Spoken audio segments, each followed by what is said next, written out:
Please enjoy this feature presentation of the Crooked River Radio Network. This program is rated for all audiences. The World According to Elmer is sponsored by CrookedRiverRadio.com. Crooked River Radio is an internet radio station that is live 24/7 playing rock and adult contemporary top 40 hits from the 60s through the 90s. You can find us on Live 365, Simple Radio, Roku, Radio Garden, and even Alexa, as well as our website. Come on and join us on the Crooked River.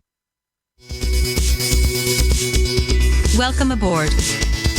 We're headed for the world according to Elmer, with hosts Jerry Sorensen and Pat Morrow. Don't worry, you'll enjoy it there. Better buckle in and enjoy the ride. Here come our hosts now. Well, good afternoon, everyone, and welcome to the World According to Elmer. You probably forgot about us because we haven't been on the air for a couple of weeks due to sickness, but here we are again. The nasty flu bugs came through the state of Ohio, pretty much wiped us all out. But look, they can do their best. We're tough and we're rough and we're hard to bluff here in the OHIO, and so we're back. I'm Jerry Sorensen, your host, KG8RRY. Our Elmer is here today, live and well. He is Pat Morrow. Pat is N80. Quiet, please, and because we're going on the air. And here we are. We're back together again, Pat. Pat, I missed you. I was going to say, who the hell are you? Yeah. I think I've been to the barber twice since we last talked, and I've been actually trimmed my beard once or twice. I don't know. It's been a long time. It has been a while. How are things going at your shack? Not too bad. Radio-wise. We've actually done a little radioing here and there. And yeah? Tell us about it. 10 Meters has been, it's one of my favorite bands anyway. And it's red hot, isn't it? That thing's been open more than you'd ever believe. And it's great. And you know what? We got 2.5 more years of this. If worse comes to worse, I just take and, if I don't feel like talking, I just tune around. And it's interesting just to see what you can find. You know what? You hear the most interesting conversations on 10 Meters. Yeah. And I was trying to figure out why that was the other day. And all of a sudden it occurred to me, it's because you never know where the other guy is from. And you're hearing a lot of people interact with people they don't know much about. You know, they don't know much about their culture and whatnot. So there's some really interesting conversations on 10. Yeah, there really is. And it gets to, when you got a band scope, especially like I do on the 7300, it's easy to find what's there. And if you take and just tune around a little bit, you'd be amazed at what you can hear.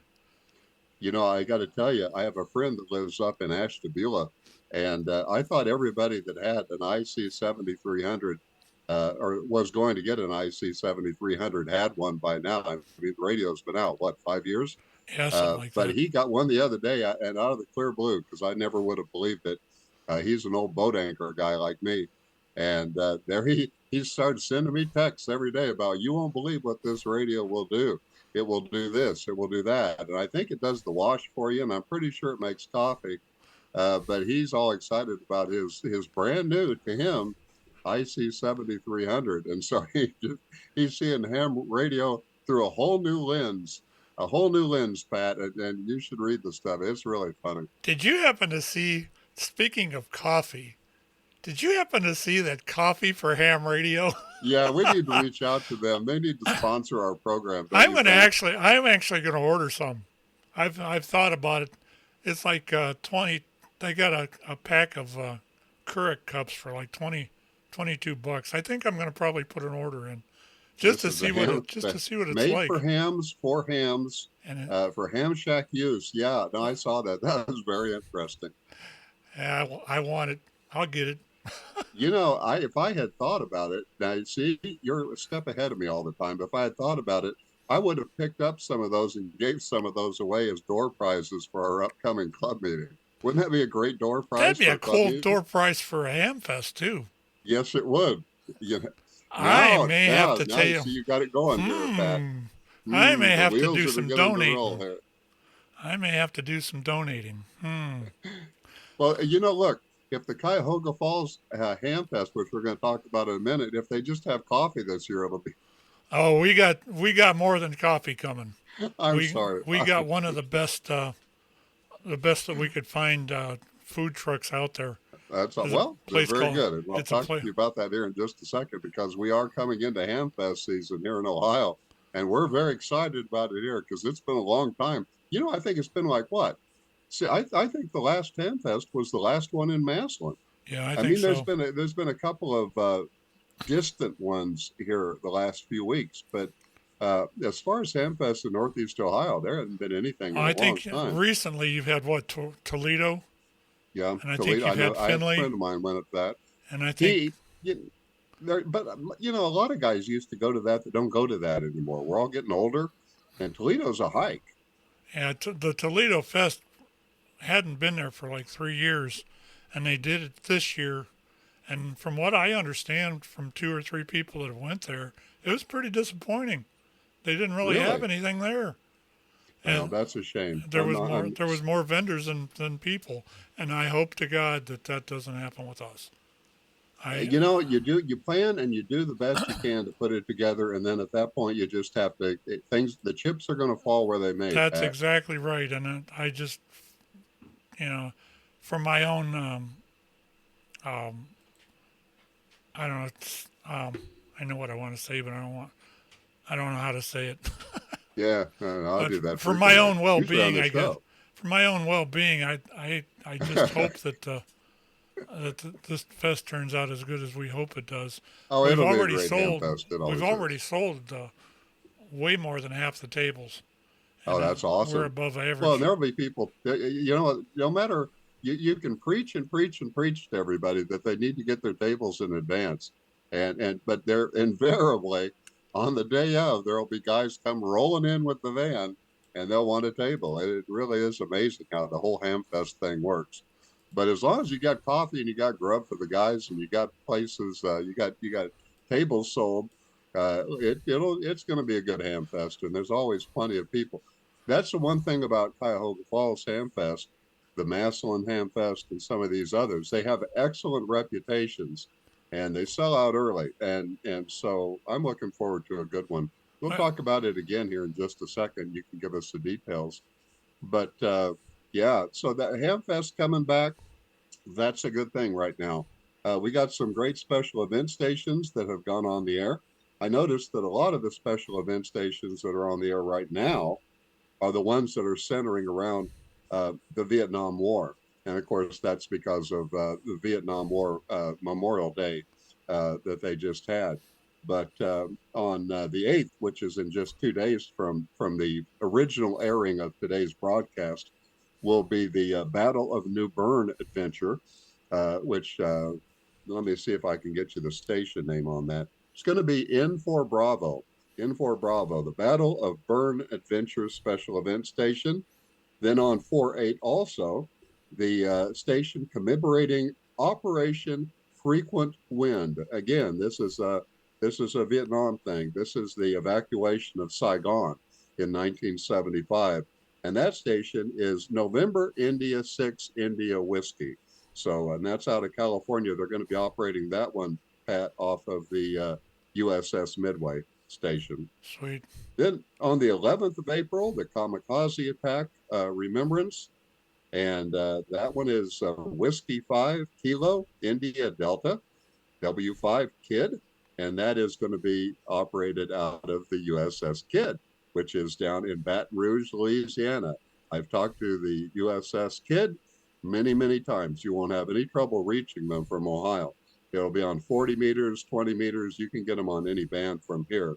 Then my favorite station comes up on the 14th of April. I have talked to this station every year I've been a ham, and I intend to do it again this year.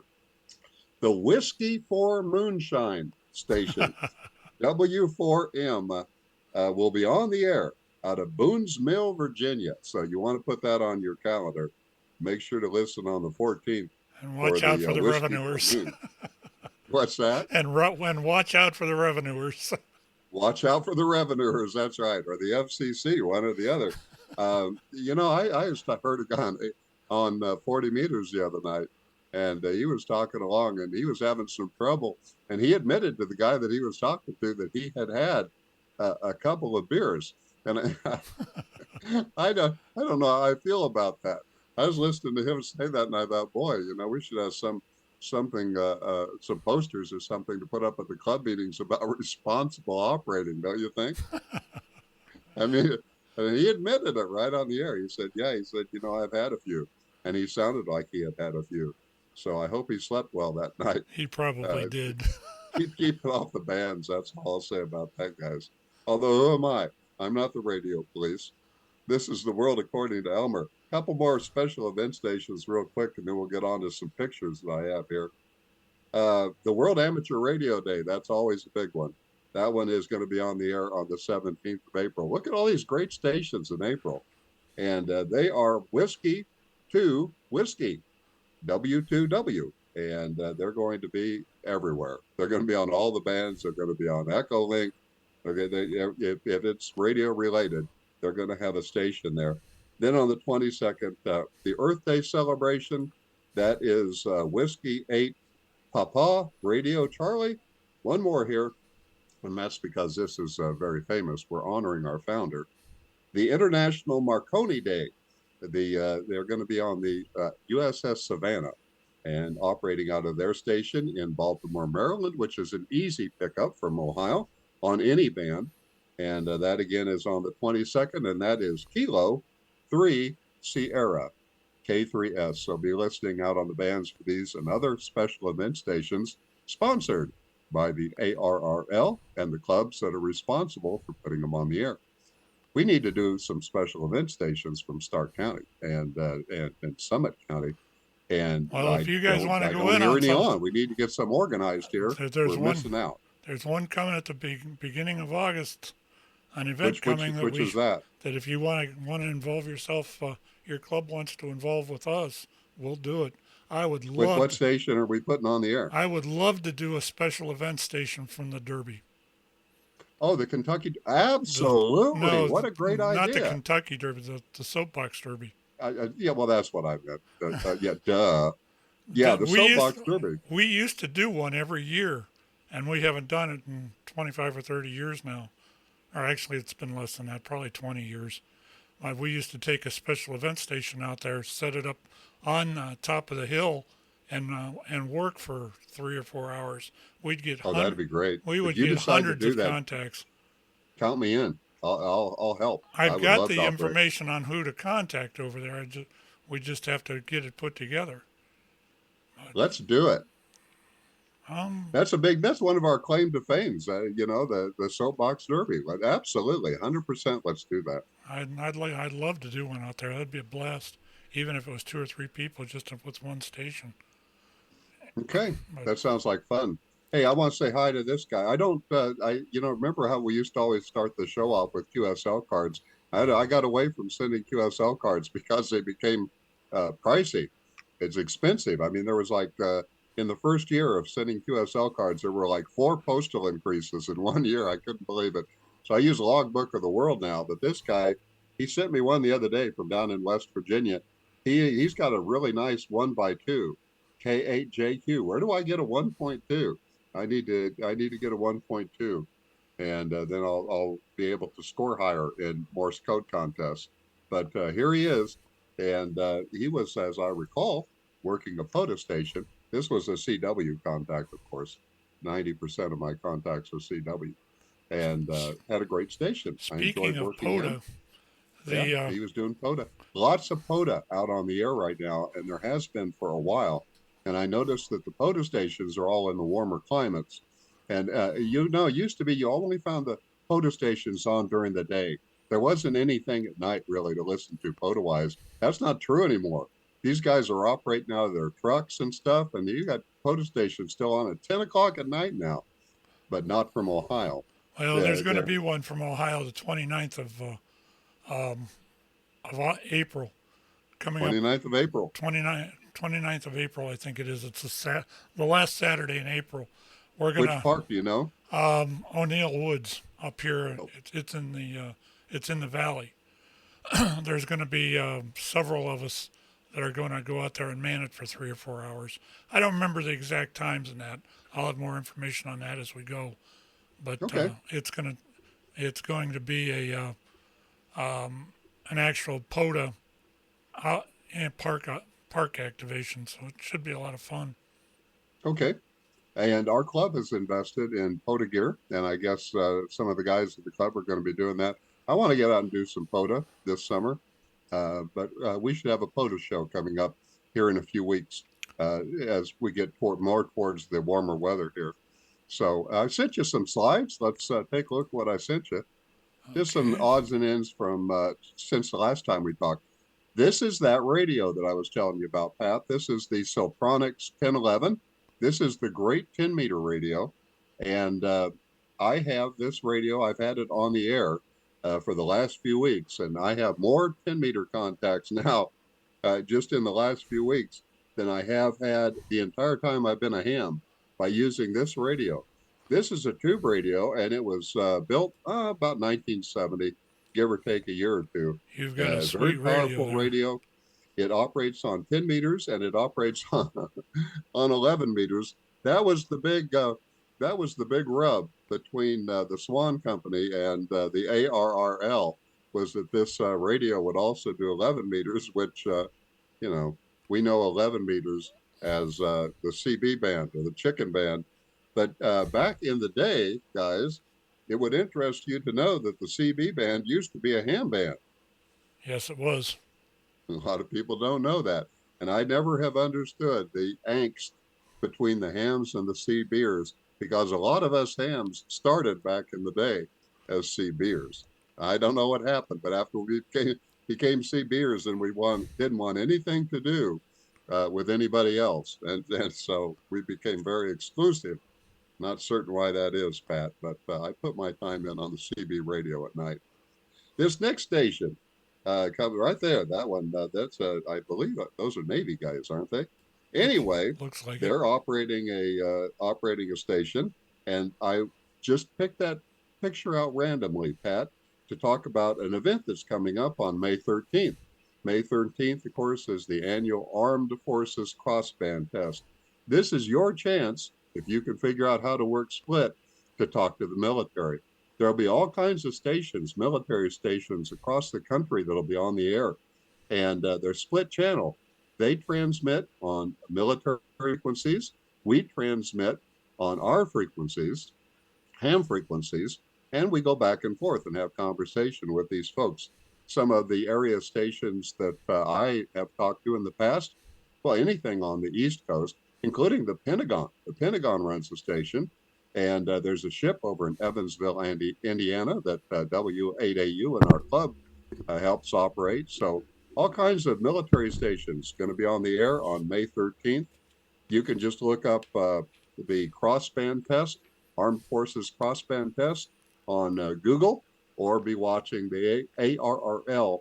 Always has a big article on it every year. So it'll be in there, and they'll tell you what stations are going to be on the air.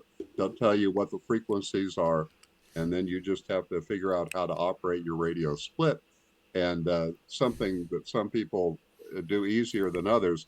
The last couple of split operations I've heard on the air, including a couple of the what do they call those stations where they go out into like remote islands and whatnot, de-expeditions. Some guys have had trouble operating split, so might want to get your manual out to your radio and figure out how to do it. With a modern radio, it's easy peasy. So that's the crossband test coming up. Okay, moving. Here we go. Can I make The one next comment? one. Can I make Do one you comment? recognize this? Can I make a comment before? Yeah, go About ahead. operating split. Operating split does not have anything to do with an axe. That's it. Thank you for sharing that. I appreciate your clarification on that, Pat. That's That's all Okay. right. I'll be here all week. that's. I thought you were going to let yourself quietly out. Too funny.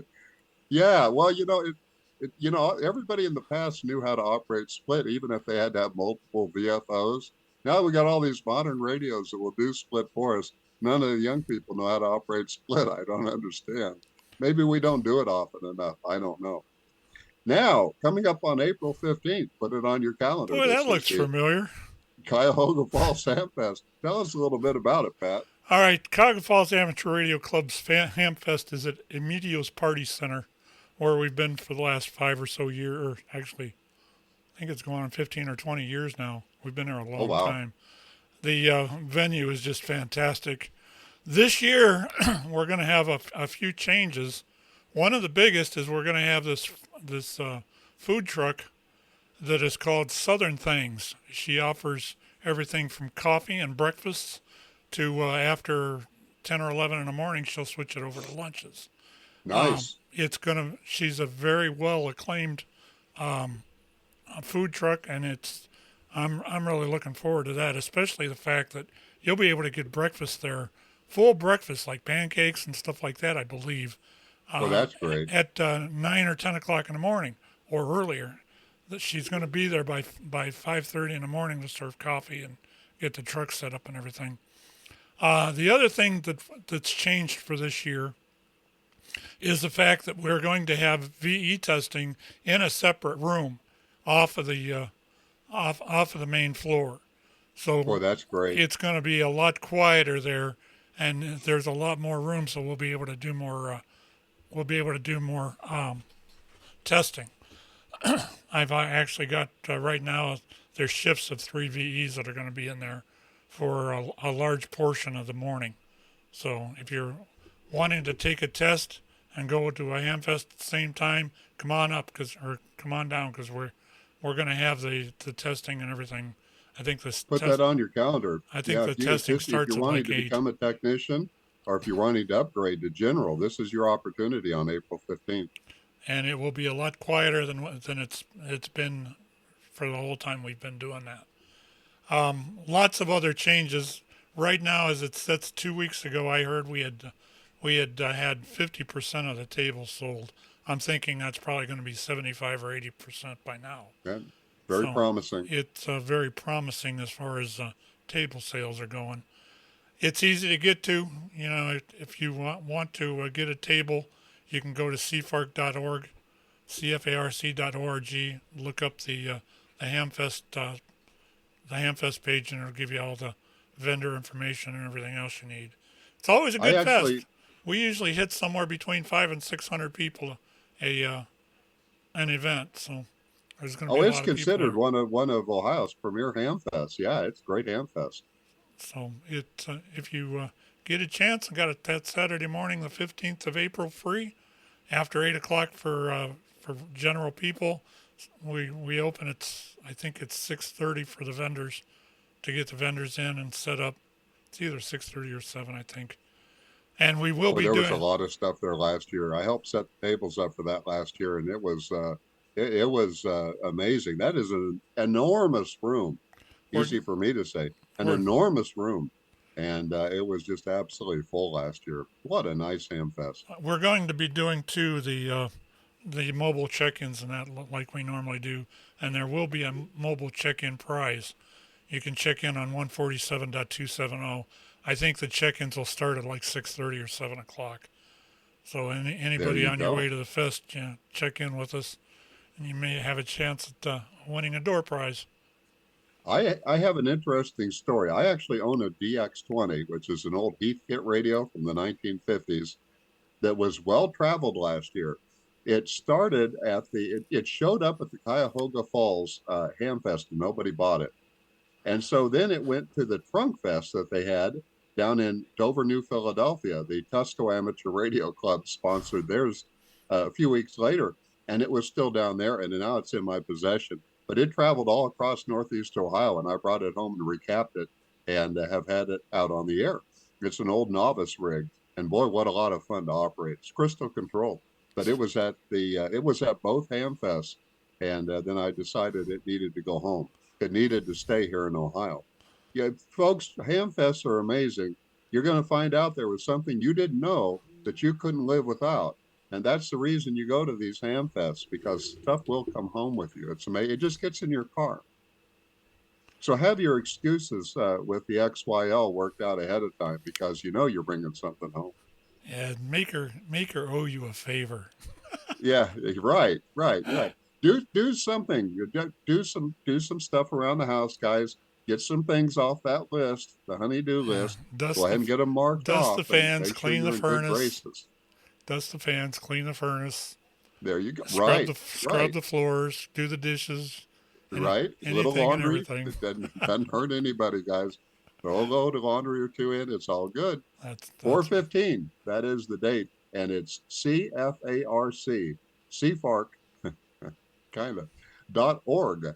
That's where all your details are. Same location as last year, guys. This next one, now this occurs a week later. This is on the 22nd of April. That is the Tuscarawas County Fairgrounds, and that is the Tusco Club's Ham Fest.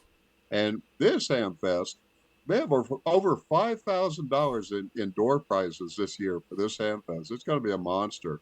So this comes following, just like last year, Cuyahoga Falls. Then we'll be going down to Tusco to the Ham Fest down there at the fairgrounds. So put that on your calendar also. You can't do too many Ham Fests, guys.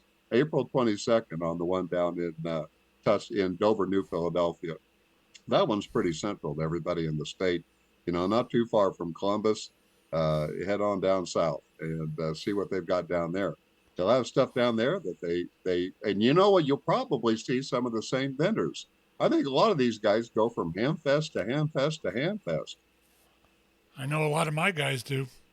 Yeah, I know Jerry does too. So believe me, I'll be at both. I can think of 3 or 4. Frank, my radio officer, my vice president, Jim, several others that they live for the Ham Fest and they go there, and not only to sell, but they've been known to pick you never thing or know. two up.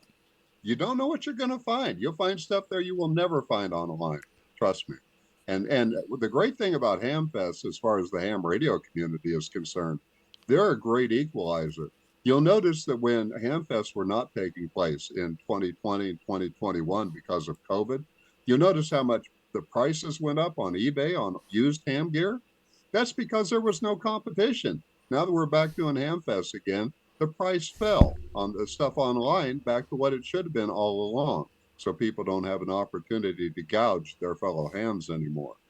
So believe me, Ham Fests are your friends. Get out there and support your local Ham Fest. And speaking of Ham Fest, I want to show you this. We are having some fun with our one all the way in October this year, so it's too early to talk about it now. But our club does a Ham Fest at MAPS Air Museum and at the Canton Akron Airport. And this year we we have a mascot, and he is the Flying Tiger, and there he is on a coffee mug. I wanted you to see this for yourself. What do you think about that? That's pretty cool. Isn't that cool? Tiger the Flies, of course, Massillon, known for being the Massillon Tigers. And there we are. We put wings on him, and we're going to have some gear that we're going to be selling. In fact, it's up online now at w8np.net.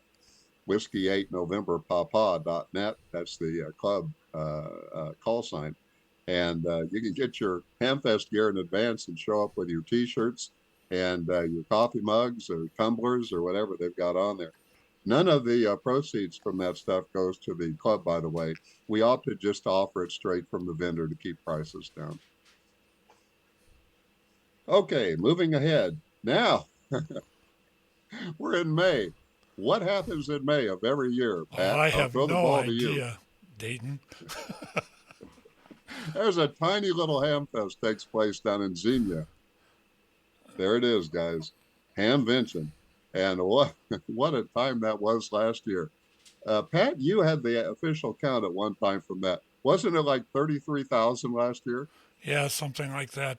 Yeah, everybody said, after COVID, Hamvention will never be the same. Yeah, there's no reason to even bother, Look at that. There are people that travel from all over the world to go to that fest. Yes, they do. And they did last year. 33,000 there last year. That was just absolutely amazing. If you want to see, that one is coming up in May. I'm looking for the date here. I'll have it in just a second. If you want to see commercial radio vendors and stuff like that you won't see at the smaller fests, that's the place to go because they'll be there. I got a Yaesu hat last year free. I believe that. Yeah. Yeah. Well, I've never gotten anything free anywhere else, but boy, they were just handing them out. Plus, I got to demo the FTDX10. I got to put my hands on it, got to operate it. It was all set up there at the Hamfest. Dayton Hamvention is on the 19th of May through the 21st of May. I think Thursday of that week, I want to say that DX Engineering has their what is their school called that they do every year? I know what you're talking about, and I can't think of the name See, of and it. I could tell you if I wasn't trying to tell you. But DX Engineering puts on the Ham Radio University or whatever it's called. Um, Yeah, it's but It's Ham University, isn't it? I something like that. Anyway, it's the most worthwhile program ever, and that's on Thursday. So if you're going to go on Thursday and take part in that program, I believe and one then of the on speakers. Friday, of course, then the main deal opens up. So it's just an extra day, and it's well worth your time. You can go to DX Engineering and get registered for that. I'll tell you where else you can get registered for that is you can just go to the Dayton Hamvention website on the air. In fact, I already have my tickets. You can buy your tickets online, and there's a discount if you buy your tickets online as opposed to buying them on day of. I forget what it, $4 or something like that, but still, you keep the $4 in your pocket. You might find something out in the grandstand area where all the flea market is to purchase, and you can use that $4 there. Better in your pocket than in their pocket. So, but you have never seen vendors like at Hamvention. It just the vendors go on and on and on. Absolutely amazing time. Everybody's all online griping too about the fact that they can't get hotel rooms, and they do that every year. And I made my hotel reservation for this year on the last day of last year, which I will do again this year. So there you go. Put that on the calendar. That one is in May. This gal is Morgan Lyons. Let me introduce you to her. She's going to be with us Friday night down here in Massillon at the club meeting at the Senior Center, 7 o'clock on Friday night, doors open. She is a gal that I talked to on the air, Pat. I was on 40 meters one night on my Swan 400, and I was just skipping through the band, talking to everybody that I could on there. And I came upon this gal, and whenever you got a gal on the air, you got to pile up. But being on the Swan at about 395 watts barefoot, I cut right through the pileup, and I got to talk to Morgan. And Morgan is a student at Missouri Science and Technology, the college. And she not only is a student there, but she is the club president of Missouri S&T ARRL Ham Club, the school ham club. She's the president, and she's a Rocketeer. And she's going to be with NASA this upcoming summer doing an internship there. She plans to get her master's degree in rocket science. And you've heard they'll say, well, this ain't rocket science. She knows rocket science, and she's going to come talk to us about rocket science on Friday night. How cool is that? This meeting is this Friday? Yeah, this Friday Tomorrow? night. Tomorrow? Yeah, tomorrow. And being Good Friday, Yeah. I wouldn't. What's that? It's Good Friday tomorrow. It is. And unfortunately, that's club night. But it is what it is. But for those who can come, it's going to be a great time. So if you missed that, Cuyahoga Falls Amateur Radio Club, the 26th, is going to sponsor her online. She'll be really. She'll be in for a Zoom meeting. She's coming in on Zoom to talk to us about what she does. So if you missed the Massillon Club function, you can always find her on our activity meetings online, and we will hopefully be live with her too. Yeah, that's awesome. She's making the rounds in, and that's great. She deserves some promo here. This could be I'm really looking forward to meeting her. This could be a potential podcast guest. You know what? Absolutely, and she has videos and everything. So that's something we should work on schedule. I'll ask her Friday night if she'll join us on a future program. That'd be cool. That'd be cool. Okay, we can set her up. Moving. There is one little thing I forget to mention as far as the Cuyahoga Falls Club. Last Saturday, I don't know if you guys saw this or not, but last Saturday at approximately 12:45, the roof blew right off of the church that we have our meetings in. This is beginning to be a fun adventure because right now we don't know if we're going to be able to get in there for a meeting or not. By the looks of it, and what they're telling us is we're probably going to be able to meet. But I'm telling you that I have never in my life seen information come in about a church like that as quick as it did to me. The second that roof blew off there, somebody from the ham radio community saw it and said that that church the Pilgrim had the roof blown off, and I thought they were kidding. And then all of a sudden, I start seeing pictures of it, and the roof just peeled right off the building. I saw the picture that you put up on Facebook. I couldn't believe my eyes. What had happened, that somehow that wind must have got under that sheathing, Just peeled it right off. and it peeled it right off and up and over, and it all landed in between two buildings. The one air conditioner got thrown off the roof.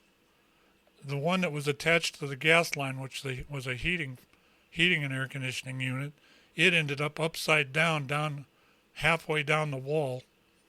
It's a mess over there. Wow. But I have been in contact with them, and they are in pretty good spirits about it. But we're going to have to wait till probably Monday to find out if we're going to be able to meet there or not.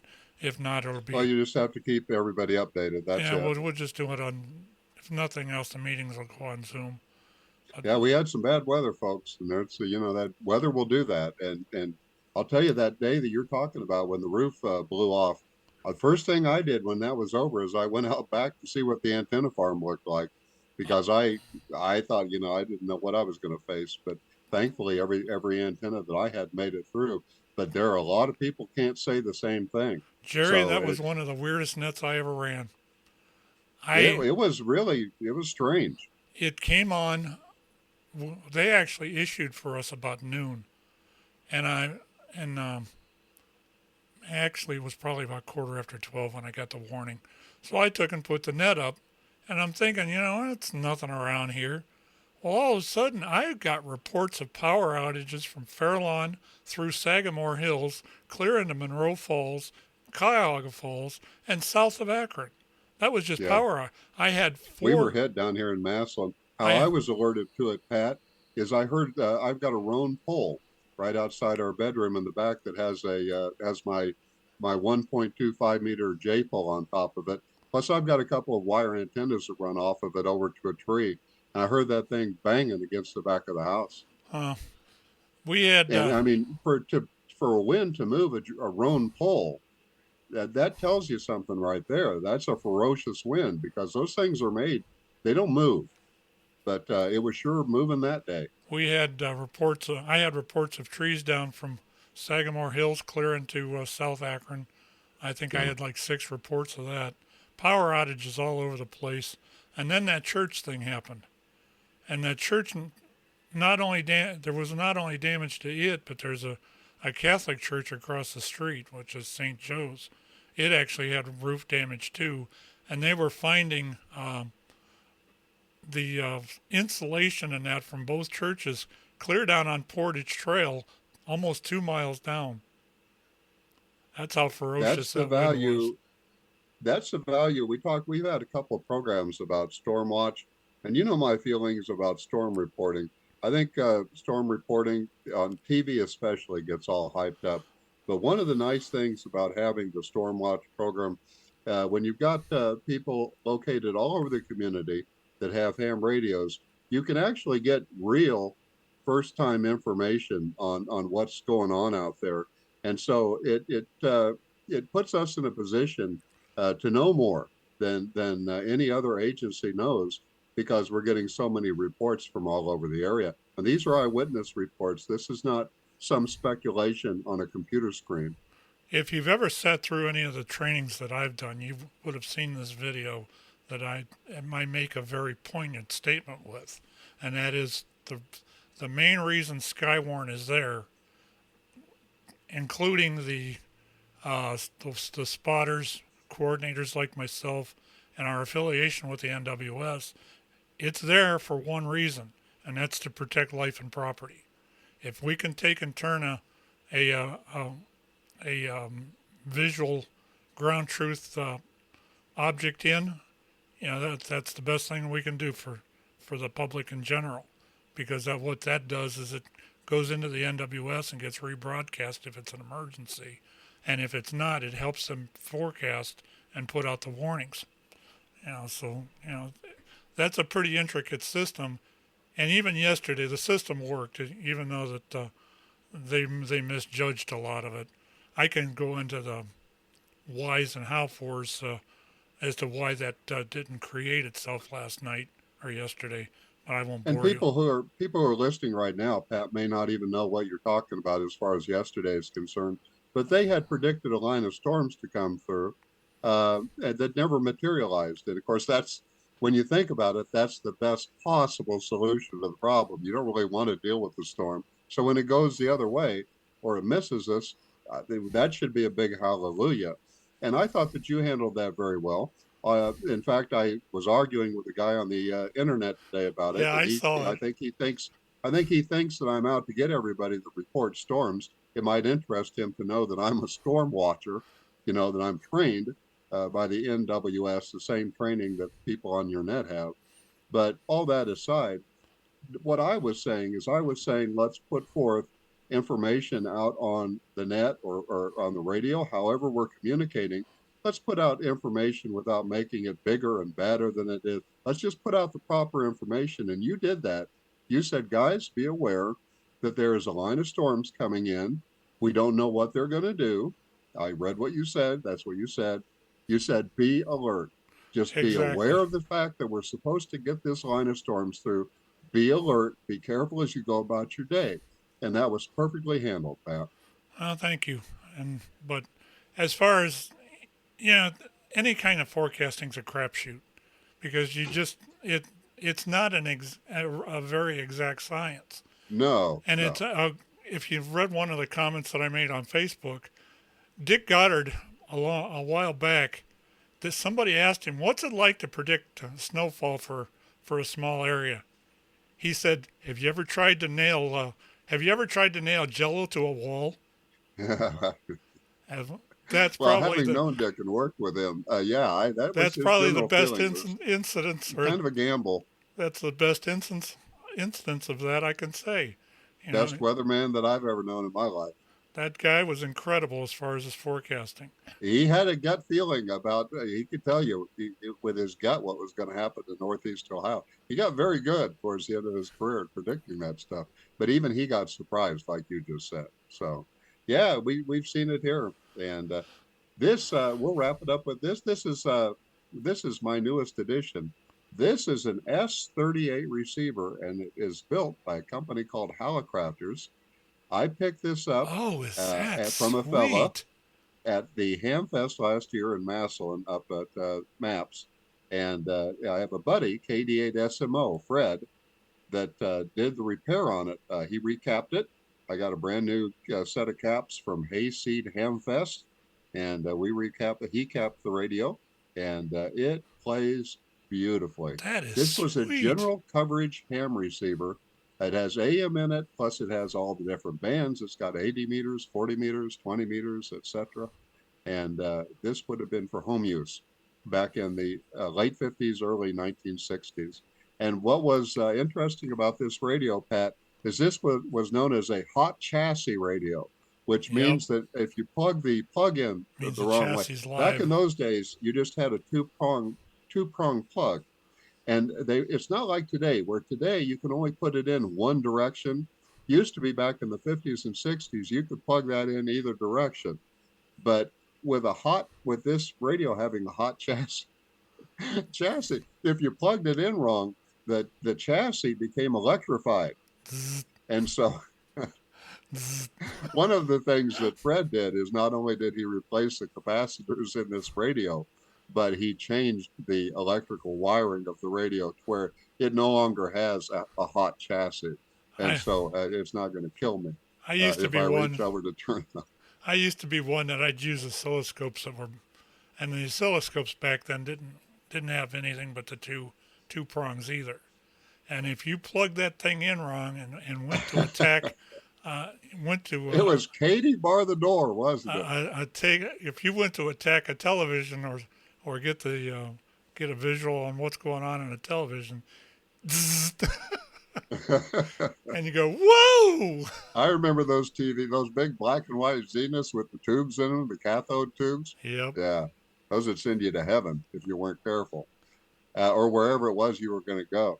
And here's what the inside looks. All those yellow caps that you see gorgeous. in there, those are all brand new. He recapped the entire radio. That is gorgeous. Isn't that beautiful? I just love looking at that kind of stuff, guys. That's why the modern radios don't get me. Oh, speaking of weather, what I forgot I put this one in here. This was yesterday. Doesn't look like yesterday around here. Not around here it wasn't, but boy, can you imagine? I want to say that was out in the Dakotas. That was a guy yesterday. He had now of course that's a commercial site, but he had something wrong and there was no way to remotely repair it. So he had to go there. And that's what he dealt with yesterday. So if you guys are complaining and whining about the weather we're having here, ain't nothing like they got out west. So you could be doing that right now, guys. And I'm sure that I know we have people all over the world watch this show. So I'm certain somebody's got that same situation right now. And they're going, what are you guys talking about? That was just yesterday. Well, there you go. So be thankful for what we have here in Ohio. It ain't so bad. And that's what I decided to end the slideshow with tonight. It ain't so bad, guys. It ain't bad. It ain't so bad. It could the have world been. according to Elmer, right here on the Crooked River Radio Network. That is Pat, N8OQP. I am Jerry, KG8RRY. Got a video. We'll probably only have time since we've been catching up. And we're as usual, we're fat on time, which is something that we tend to do. But I ran across a great video that I want to show. It's the one about the world's tiniest key. And this is a SOTA, which is a summit on the air. We have all these OTAs in ham radio. SOTA. This guy's working a SOTA, and I want you to see his equipment, Pat, and what he does this SOTA with. It is fascinating. That's a transceivers one? That is, what is it called? Or is it the antennas? I mean, I don't think it's the antennas. Let me pull it up here real quick. It was called, well, I skipped past it. The world's tiniest transceivers. Yeah, that's it. That's all. I've got that queued. We're ready. The world according to Delmer. Guys, we will talk to you right after we watch this. Enjoy. So by this point, you all are very familiar with the fact that I like bringing ridiculous things to summits. Today's no different. This is the entire station that I'm going to try activating with today. A radio in an Altoid Smalls tin? No, you could fit like 4 of these in an Altoid Smalls tin. Altoid tin Rockmite setup. An Altoid tin Rockmite? Nah, that thing's huge. Ooh, that looks like a good beer. Now we're talking. Any other stations out there? K6ARK.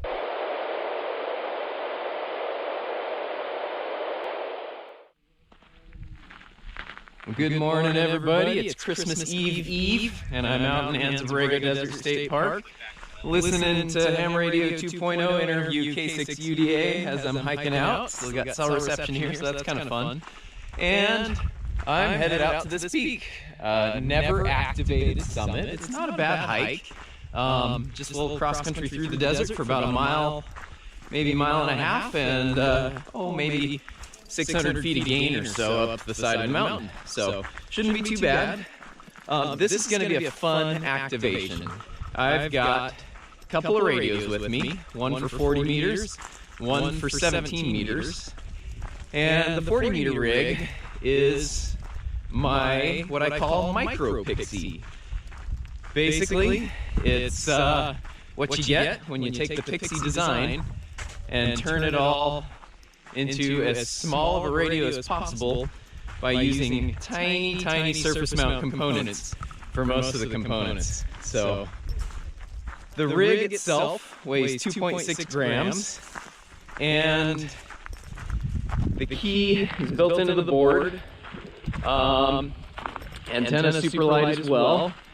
I don't have an ultralight battery for it yet, so I'm still just using a 350 milliamp hour 3 series LiPo, which is, well, not exactly large or heavy, but relative to the radio, I guess you could say it is.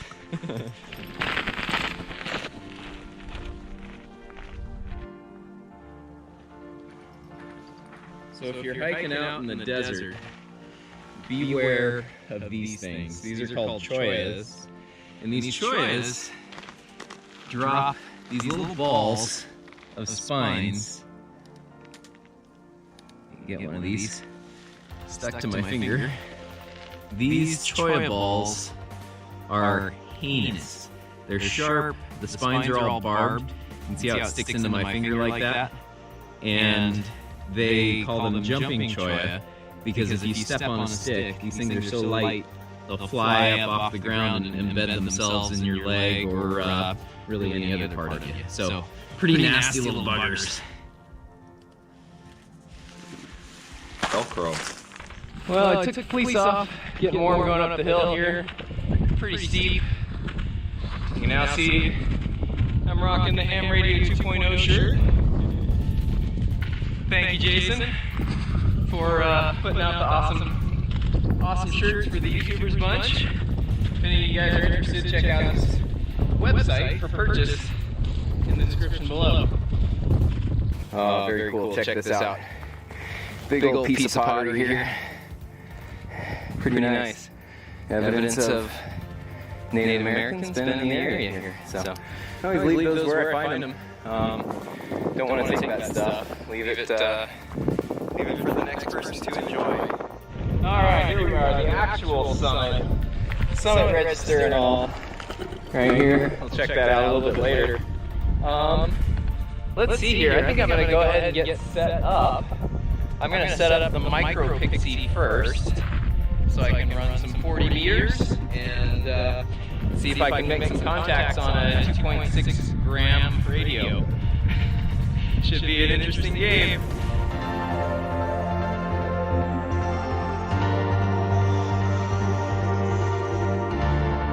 Just look at that scenery.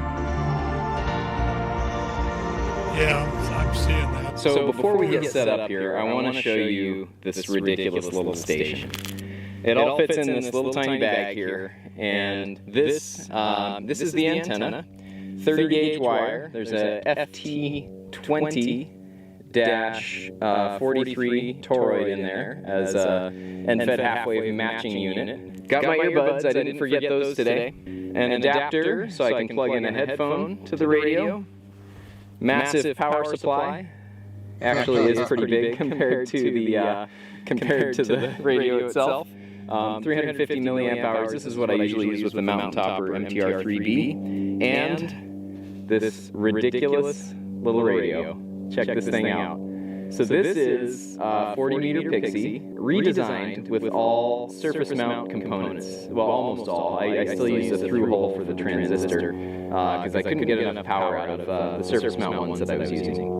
On the other side is a menagerie of surface mount, tiny surface mount components, and that wire you see is actually the straight key. So that's what I use to key the radio.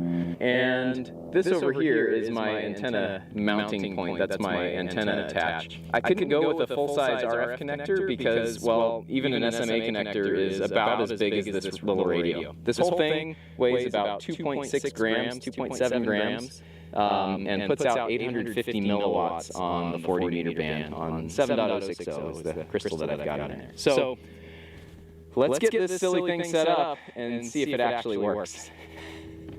Well, this thing is truly a ridiculous little radio, but it sure is fun. I'm going to make some connections here. Got power. That's my audio jack. That needs to feed into my inline audio recorder so I can show you what I hear. To the audio recorder. Let's see here. Wow. There we go. Let's plug this sucker in. You got the antenna hooked up. Good to go. And there you have it.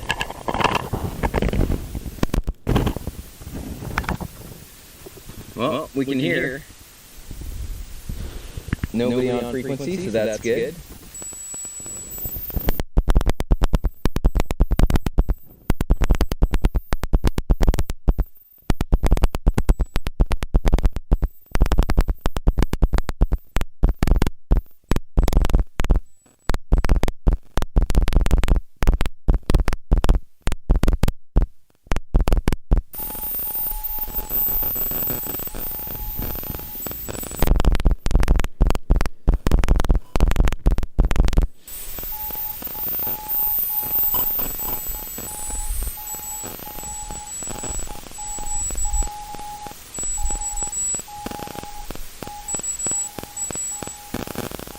He's got a 579 on 600 milliamps.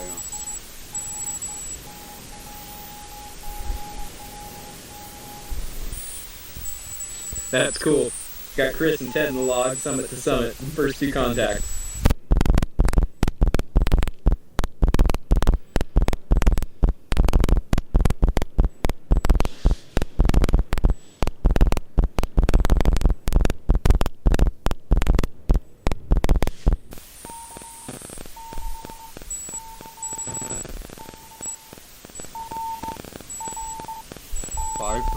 Okay. 539 from K6YK. Awesome.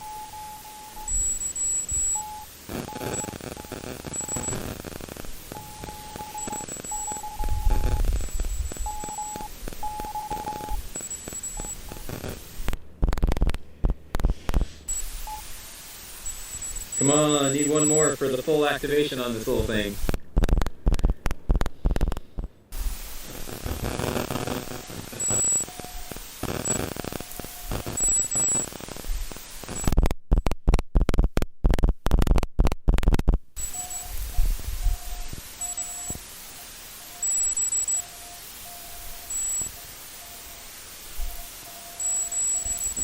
Oh, there's 4. That's awesome. I got 3 summit to summit K6EL in Northern California, and Ted and Chris on a SoCal summit, and then K6YK as well.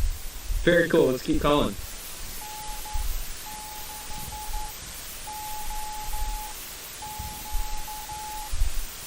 Got it. Very cool, Bill. Thanks for the contact. Come on. Gotta be some more out there.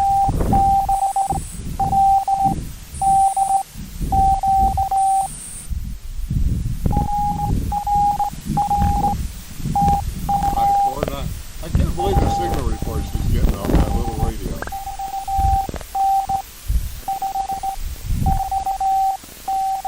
.549 from K6LBQ.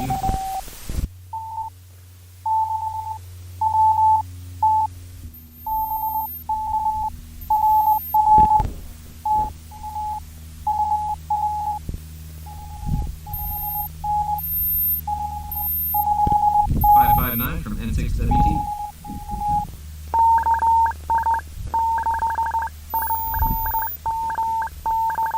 Chirp. That guy's got a chirp. Yeah, I heard that.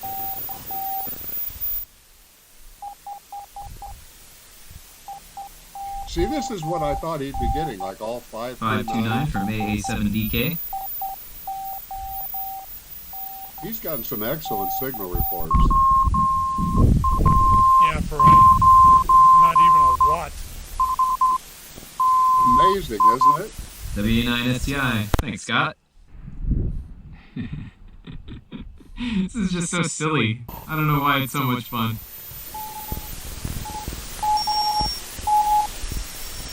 Kilo India 6 Mike.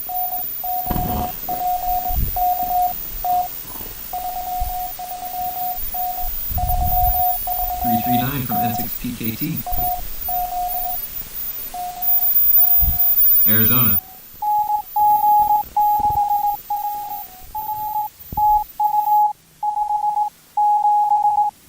"579 from Jerry in Palos Verdes." That's just amazing. Very cool, Jerry.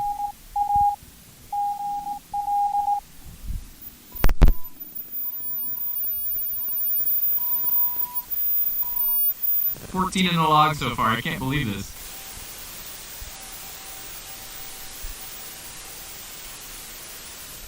Man, he is way down in the noise.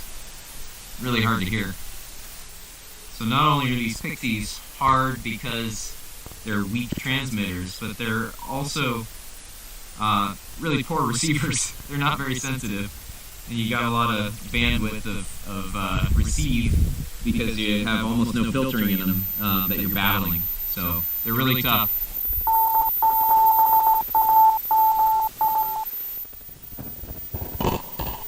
I've actually talked to him Hands on going the numb. AMA. Tingly. Oh, I'll make a few more calls and then I'm going to have to give up on this guy, I think.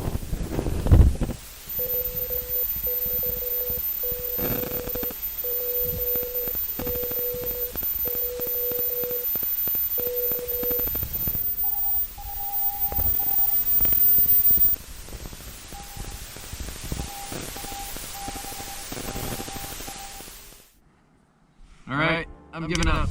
Oh man, that was so cool. This little thing did great. I just made 19 contacts in about 45 minutes, including I think 4 or 5 summit-to-summit contacts. So all over California, a little bit of Arizona. 40 seems very short today. The skip is very short. Some solid signal reports even, which was pretty cool. So there you have it, folks. You can activate a SOTA Summit with a 2.6 gram radio. It's just utterly ridiculous, but so stinking fun. What a bunch of fun to make a bunch of contacts with something like that. It's just really cool. So, making my way back down the hill. It's kind of chilly out here. It's probably in the low 50s with the wind blowing. So, I'm trying to get warmed back up by hiking. My hands are pretty cold from operating, but had a blast. It's just been a fun day, and it's always beautiful out here in the desert. I mean, these views are just incredible. So, hope you all enjoyed coming along, and until next time, I'm Adam from K6ARK Portable Radio, San 73. You know, last year during last season of the World According to Elmer, we had a show called The 100 Things You Can Do Today with Ham Radio. There you go. That's one of the 100 right there. You can do SOTA, and you can operate with a radio that's about yay big, that's a couple grams, and has 600 milliwatts, and that's just crazy. And the kind of signal reports that he was getting, and how much fun was he having? Yeah. That's good stuff. You gotta. You guys, now, if any of you with your 100-watt radios at home can't get those kind of signal reports, I don't know what to say, because he had a very successful day with his very small transmitter. I've said it before: antenna. Yeah, well, in his case, location too. Yeah, I mean, that's he's at true, a good too. location. He's out in the quiet. There's no electrical noise around. That's the only reason that he was able to hear any of those people, because like he said, now I have a Pixie. My Pixie's a little bit bigger than that one, and mine's in an acrylic box, but it has no filtering, no front end in it. So if you've got any kind of electrical stuff around you, you're going to have trouble hearing. But he was out there where it was just him and the cactus. So he did, I think, an amazing job of that SOTA activation, especially when you consider his equipment. There's a guy down here that's like Anthony, Anthony Lacree that we have on our program often. There's a guy that is another QRP guy from way back down here. Mike Midar, I think is his last name. And he wrote something I think is interesting. He said, if you're gonna try to do QRP, he said, don't try to start out, don't go out and buy yourself a 5-watt radio. A couple of years ago, I went out and I bought a 5-watt radio. I bought a Zygo G1M. They don't even make that radio anymore, but it's 5 watts. And I used it on a winter field day, my first winter field day. Made 20-some contacts in the state of Ohio. and Pennsylvania and Michigan, uh, just regional contacts. But he said, don't start that way. He said that leads to frustration. He said, take your 100-watt radio at home. Yeah, take your whatever it is that you're running, your 7300, and he said, start reducing power. This week operate at 90% power. Operate for a full week at 90%. Then the week after that, turn it down to 80% and keep going until you get down into the 20-watt and the 10-watt and the 5-watt range. He said your operational skills will increase as you lower power, and you'll find less frustration doing it that way than trying to start out from get-go with 5 watts. I thought that was good advice. That is pretty good advice. As far as where I've noticed and where I've learned a lot of this stuff from, as far as it doesn't take a lot of power to operate. I had people tell me when I first got into FT8, you don't need 50 watts to run FT8. You can do it on 5 watts, 10 watts, whatever. Well, I didn't believe them. And then I thought, well, I'm going to take and see what I can do on 20 watts. So I cranked it down, and then I did pretty well with it. I was making all the contacts I wanted. So I cranked it down to 10, and I cranked it down to 5. And do you know I made as many contacts on 10 and 5 watts as I did with the 20? Isn't that something? Because your operational skills increased. Yep. And it doesn't take, when I was back in my CB radio days, they would say, oh, you can talk, you can't talk if you don't have 100 watts behind you. And believe me, in those days, with the certain splash from certain frequencies that were running 5,000 or 6,000 watts to get to Cleveland, that kind of spoiled. Well, once I got into the ham radio, I wanted a 100-watt radio. Yeah. I had to have it. And I wanted 100 watts in a mobile. Well, those things, I don't know why I needed them. Even now, I can do as much on 40 or 50 watts out of the car as I could have done with 100 watts. My Swans, of course, were built in a different time at a different era. And the average radio back then was a couple 100 watts. But on this modern radio, I have this IC 7100. I have not had that radio at over 50 watts. I set it for 50%, and I go down from there. I haven't had it any higher than 50 in 2 years. I believe that. And you're right. When your operational skills get better, when you get the antenna that is right for your radio and for your station, that's when things begin to happen for you as a ham operator. You start to get those stations you only used to dream about. Yeah, that's exactly right. I'm about to do this summer, I'm going to do some changing around here. Somebody offered me a free rotatable dipole with a rotor. There you go. And nice. That's probably going to get put up in the backyard. I'll probably take the 6BT I've got, either move it or put it somewhere else, or get rid of it altogether. A relocation is in order. Well, you know what? You never quit experimenting in this hobby, and you never quit working on your station. We were talking today about our station. Lady was telling me, it's been building this station for 2 years. And I told her, yeah, and you'll be building it for the next 20 years too. You rebuild, and you get better and you improve. How much better do you operate today than you did when you first started? That's the question everybody should be asking themselves each and every year. Am I reaching places I never reached before? Am I able to do things with this hobby that I've never been able to do in the past? That should be our goal, is to improve. That kind of follows the line of thought with everything as far as what you do. Experience is the greatest teacher.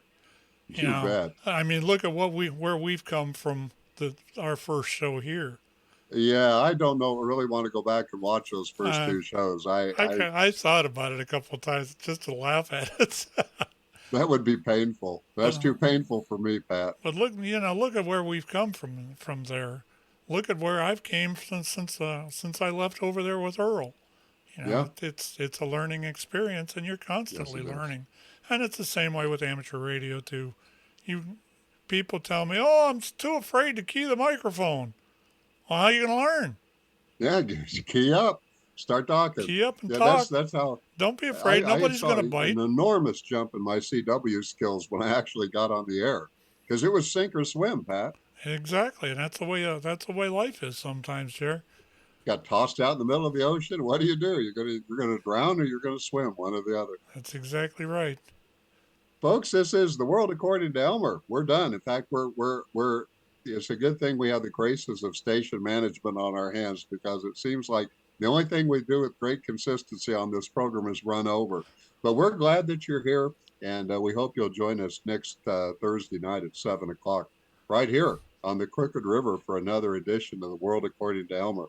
Any last thoughts, Pat, before we go? As far as the station owner, I've talked to him several times. He's threatened to fire me, but I know what I got.